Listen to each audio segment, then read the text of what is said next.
The video no one asked for. All right, so I felt like at least going over a little bit because I'm going to be doing a handful of upgrades. Now, I have historically used, well, first, working on an Musi Virgo Classic, and the main things I'm looking at doing is new bridge pickup, not that there's anything tonally wrong with it, new neck pickup, and pickguard, not because there's tonally anything wrong with the neck pickup or anything wrong with the pickguard. I just want to go for a different look. And I'm going to install a string tree because there's a noise, a droning noise that occurs. Really the high E, I don't really get much on the B, but it's kind of silly to have one on one. Now, historically, and I'll bring you over here and do my best. Wow. I've used these. Now, I ain't going to pretend to say that's the most beautiful string tree design that's ever existed. But I've seen this, and I'm like, sure. So these are like a barrel saddle, or barrel concept of a roller. So a roller without a roller with different heights. I'm going to do the highest height on this because it really doesn't need the down pressure. And that will allow me to accomplish what I want, have something unique and modern looking. Lord have mercy. And so that's one thing. I'm going to be putting a Dimarzio Area Hot T in the bridge. We'll see if it's too hot or too mid-range driven. I always have the backup of using, all right, let's click like I'm on the webs. Whatever. Well, I have a N3 neck pickup that I'm using. These actually have quite positive feedback on the internet. I got a set of them for pretty dang cheap. And I do have the bridge, obviously. There it is. That's why I couldn't see it. That I was planning on trying in another guitar. So if I don't like the Dimarzio, then I'm going to try the N3. If I don't like the N3, I'll probably have to bite the bullet and buy like a Mojo Tone broadcaster bridge pickup. But we'll see. Now I do have like a dual rail, but this guitar really works well with vintage style pickups, which isn't always the case. Sometimes a guitar is too bright for me. I historically come from using modified Strats that aren't inherently bright sounding pickup wise, or from ES335s and different things. And I have kind of discovered that the Tele bridge tone speaks to me in a lot of cases. Now, I still have various different types of guitars.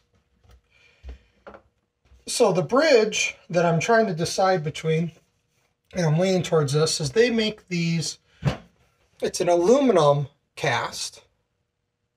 Nice, rounded, modern, has the cut away here, which is one of the main things when I'm picking. I can work with it if this is the only guitar I play, but it does throw me off when I go from one guitar to the next. And then there's this really cheap, I think I can put the brand name, alternative, that had the normal unnotched Wilkinson style saddles. These are the Ultra saddles that a lot of the places will sell, like Geiger and GoPro. So it's practically the same thing as this, except with a notch. So there's a place for the string. Now, if you're building your first guitar, don't get the notch saddles right off, because you may have to shift that string a little bit if you're not ultra precise. In this case, it's perfect because someone built it that gave a crap. So a couple of measurements I'm going to show you. All right, where do I have my digital caliper? It's funny how many things can hide right in plain sight. So this saddle is 20.7, and I believe everything is reversed, and I keep forgetting that. I apologize. As compared to this type of, what I put on here as a replacement, which is 21.4, which is the correct width for a saddle. So the stock saddles that came on it are too thin. These are actually off-brand, potentially, Goto in-tune style. So with that, one cool thing about these, and if you want a link or whatnot, I'll help with that, is the actual screws that come on them are slightly shorter than most of the import saddles you get, which is good because most of the time they dig in your hands. Now, what most people don't realize, or I was an idiot, which I can accept, is that you can buy replacement screws of shorter heights. I just dealt with my suffering. Don't we all? And so you can get much lower screws that are as thick as the saddle, like very, very thin, or you can get very, very long. So that's one cool thing. Now, if I use this, I will probably put these Goto in-tunes on there because I've been very curious for a long time. I'm going to do some measurements off camera because it's going to be very fiddly to see if these line up, because this has standard Wilkinson style saddles and it intonates perfectly fine, no issues. But this just looks nicer. Not that that looks bad. The irony is, I think that the notched ones look worse than the unnotched ones. But like most things, look is preference. So I actually was amazed because trying to find a pre-cut out pickguard on Amazon was an uphill battle. And there's actually a company that is based out of Canada, I believe, that sells pickguards. All sorts of ultra ones even, and lots of unique configurations. And I paid 15 bucks pre-tax. That was with free shipping for this pickguard. Now you can get $10 pickguards on Amazon, so for $5 more, I don't have to make a notch. Now, one thing I haven't done yet, which we're going to do on camera, is whether or not the notch matches up. And it looks like it's going to. Let's try displacing it in here. My furnace is the background music if the phone's catching it. Unlike what Disney tells you, life isn't musicals. You can make music in it. That's what we try to do here, right? With guitar and whatnot. Life is not a musical. It's kind of, if you're from the States and a sports fan at all, you go to a basketball, any real sports, but baseball game, and you're watching it on the TV and they have the commercials and the different things in between, because there's a lot of downtime in between innings and whatnot, that when you're at a game, it's because of the atmosphere that it makes up for. But if you don't like sports and you go to that, you literally feel like you're pulling teeth. Which is, it's its own thing. Let's click. I don't know why I'm in a mood of saying click, as if I'm on the internet. Alright, so this should just pop right underneath. And because this has a humbucker cutout, something is preventing this from going down, which is peculiar given that there's literally nothing here. I guess, yeah, the trickiness. So it fits. Let's see if the screws align, because that's always the second test. I might still have to do a little dressing, we'll see. Nope, it does. It's a little tighter fit, So I imagine, and it doesn't impact it at all, but I imagine there is just a slightly different size measurement. This is going to be just a tad easier. Flat-headed. This is a flat-headed. And I put tape on this for cases like this so I don't bang stuff up too much. So the only screw that it ironically isn't aligning with is the dang hole right here, which is peculiar because it's like centered on every single hole. Huh. Now this is USA spec because it's spec'd after like a actual American made Elite. I wish I could remember the name of the pickguard. I don't think I even brought the bag it came down in. So it fits for the most part. The only thing is this hole you're either going to have to re-drill or not, or put a faux screw or whatnot, because it's tight to the body. There's no give. All right. Now I think that looks great personally. That looks better than I was actually thinking it was going to. Well, I'm putting noiseless pickups in. Otherwise, I would shield the pickguard.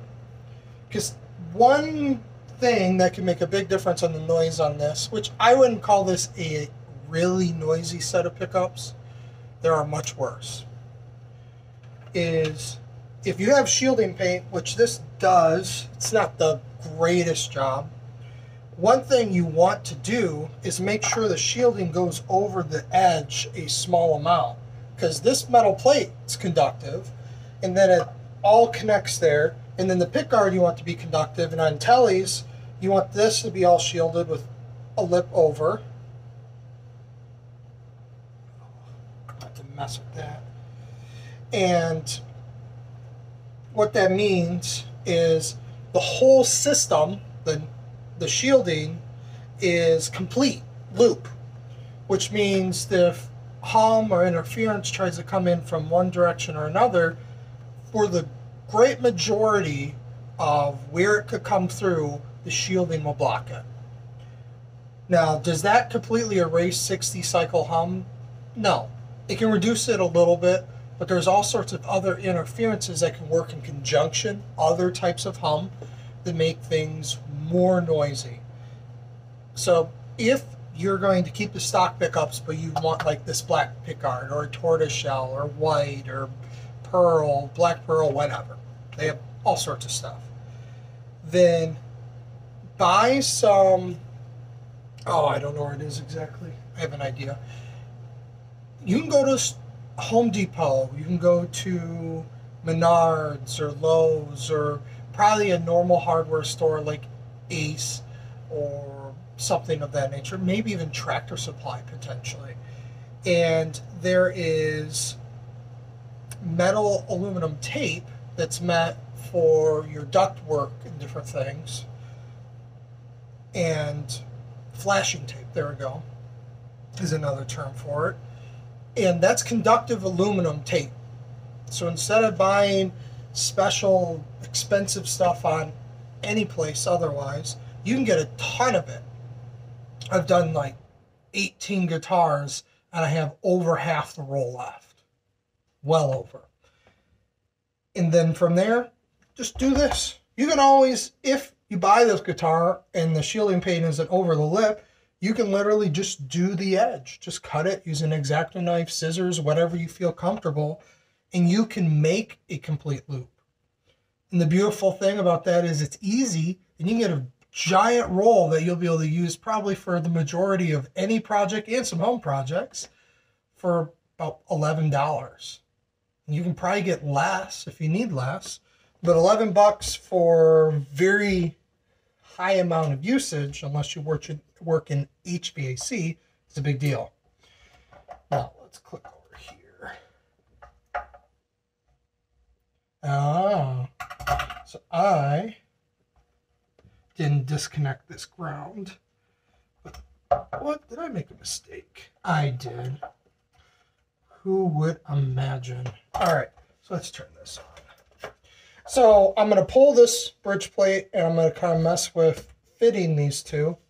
The next video may have some other details, but I'm definitely not going to do the whole on camera. I don't really have the time to do much editing. These are kind of really fly by the seat of my pants situations where I do these videos. So, things to look for on this guitar. If you want to have a humbucker, you can have a humbucker. If you want to have a mini humbucker, you can buy a mini humbucker. And I just recommend, if you're going to cut this out, just use a Sharpie or something you can mark on. Use the old pickguard with this little squared cutout. Lay it against the other pickguard, and you can check for one to make sure the screws line up good enough for you to use it, which in this case they're close. And then you can just draw a line, or you can score it with something sharp, and then you cut that out. And there you go.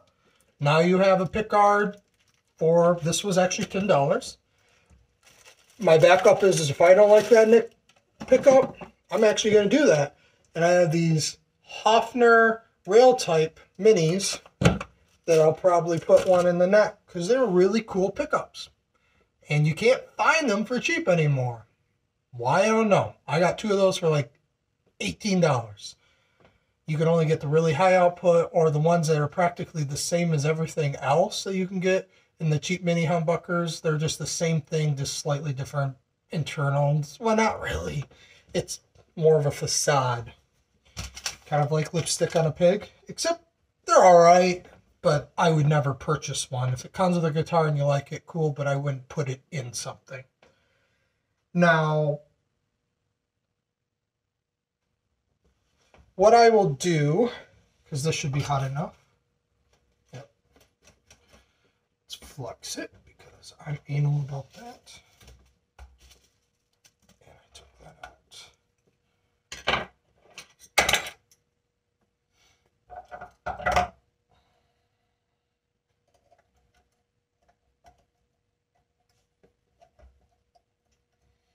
All right, let's heat up the solder. Moving this crap away because things have a tendency to try to cause issues.